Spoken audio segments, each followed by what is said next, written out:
In this video, I'm going to teach you how you can solve your Rubik's Cube in simple steps. So the first step is making a daisy. So a daisy will look like this.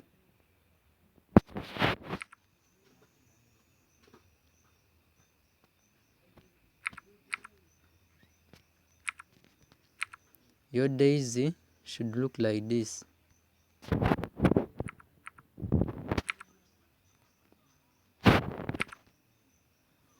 So I'm going to illustrate on what does this mean. So from here you can see that there's this white color, the second, the third, the fourth, and then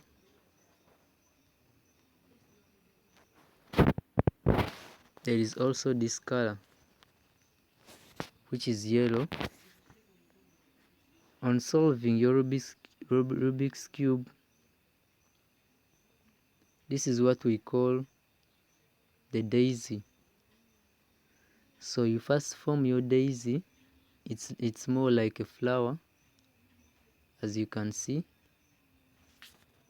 So after forming this daisy,